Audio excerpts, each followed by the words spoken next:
ফরিদপুরের doctor Zahed Memorial শিশু হাসপাতাল থেকে গত বৃহস্পতিবার দুপুরে এক নবজাতক নিখোঁজ হয়।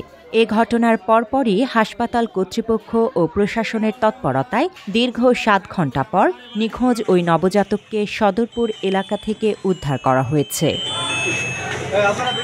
নবজাতকের বাবা ইকবাল শেখ জানান, গত ২১ অক্টোবর তাদের ছেলে সন্তানের জন্ম হয়।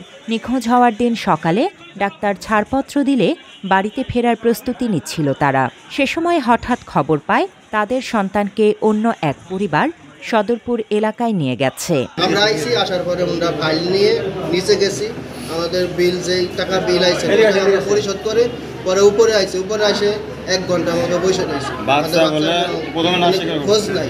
পরে আমরা কোনো গিরাজ্য করে নাই, না আসলে সমস্যা। পরে আমরা আর কি করছি, পরে অনেক করার পরে আমরা বলতেছে যে বাচ্চা আর কি পাওয়া যাচ্ছে।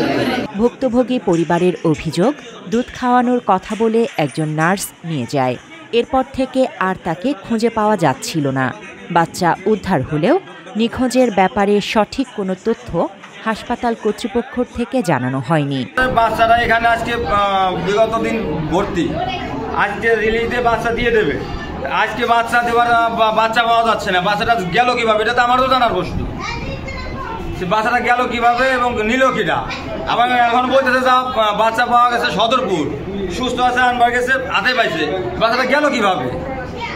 এসব দুর্নীতি আমাদের তো নিজের প্রতি কোনো আস্থাই নাই। মাত্র ৩০% টাকায় জমির মালিক হয়ে নতুন বাংলাদেশের গড়ে তোলার স্বপ্ন দেখা বাংলা বসতি। ডক্টর জাহেদ মেমোরিয়াল শিশু হাসপাতালের সাধারণ সম্পাদক সালাউদ্দিন ফরিদ বলেন, আপ্রাণ চেষ্টা করে শিশুটিকে দ্রুত পরিবারের কাছে ফিরিয়ে দিয়েছি।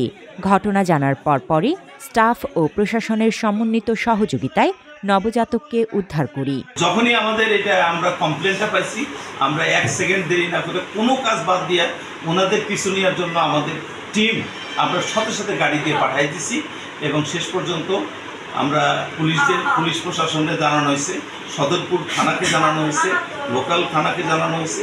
জানায় ওনাদের সহযোগিতা আমরা যেভাবেও বাচ্চাটা আমরা শেষ পর্যন্ত উদ্ধার করতে সক্ষম হয়েছি। আমরা সুস্থভাবে বাচ্চাটাকে রিসিভ করছি। আমরা আমাদের যা মেডিকেল ইসের যেটা বলে আমরা সেই কাজ করে বাচ্চাটাকে আমাদের ইনকিউবেটরে ফেরত আনতে পারছি। এ ঘটনা জানাজানি হলে চাঞ্চল্যের সৃষ্টি হয় পুরো হাসপাতালে।